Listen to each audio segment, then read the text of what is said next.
Welcome to you, Mr. Azeez, and good to have you with us on the program. We've been discussing about this current cautiousness that we are looking at into the markets. What would you pen down the reason as to why the markets are unable to sustain onto the gains that they have been periodically clocking in? Is it the absence of the FIIs? Is it the uncertainty around the trade deal? Would you say that there is, the valuation gap still exists? What would you really pen it down to as to why the markets are still on a very, very cautious note?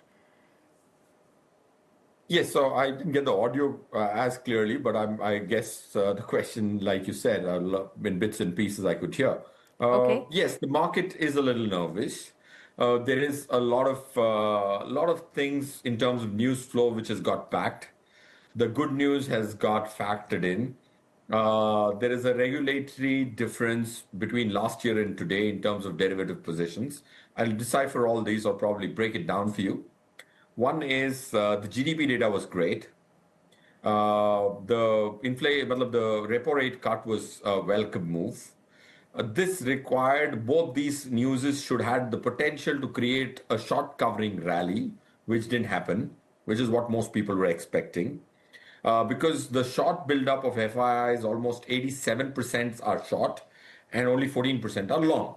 This kind of positive news 1 year back could have created a short covering rally because FIIs are so negative that they would have got into a spiral unwounding position. But in the meantime, what SEBI has done is capped the long positions in the derivative market. SEBI ने ये कह दिया कि भाई 1,500 करोड़ की delta के अलावा कोई ले नहीं सकता. So people can't go unlimited long.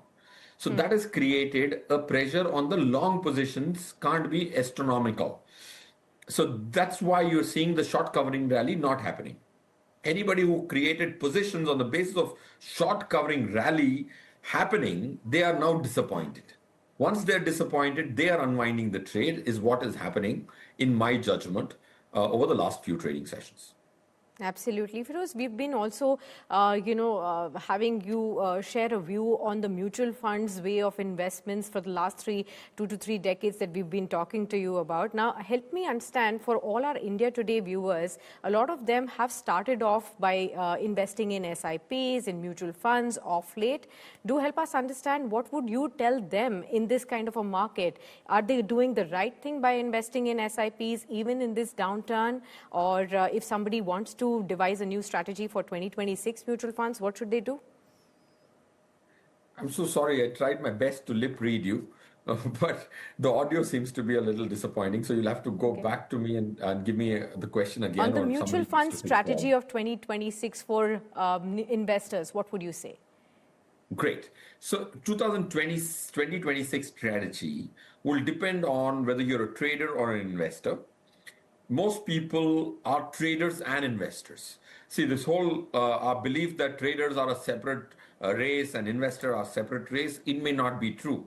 A person could be investing a large portion of his money and trading. So first, let me tell you the trading strategy. The trading strategy should be long on dips, in my opinion. Why should you be long on dips is because why should you buy on dips is because, see, domestic guys are continuing to get money. And we check it on a daily basis algorithmically. Small cap funds are the first to dry up if the sentiment changes. Small cap funds are getting monies at least 200-300 crores every single day, which means that the Indian domestic player is still sentimentally positive. That's one. The second, FIIs have sold what they had to sell. They sold 11,000 crores so far in December. Yeah. They had sold 3,700. These are smaller numbers relative to what could have happened, 20,000, 30,000. They sold 78,000 in January, 78,000 crores. So they are at the fag end of their selling rally. In my guesstimate, by February, March, you will see this becoming a positive number. That's the second reason. In derivative market, everybody is short. So please don't be shorting the market, but buy on dips should be your strategy, at least for the next couple of initial months of calendar year 2026 and the latter part of the December. That's one. Fantastic. Investor strategy is great. Let me just take a minute for investors. Investors, I personally think, are very well poised for Nifty to deliver 11% to 12% compounded over the next 3 years. If you chose the sectors right or the funds right. If you like the video, do like, comment, share and subscribe.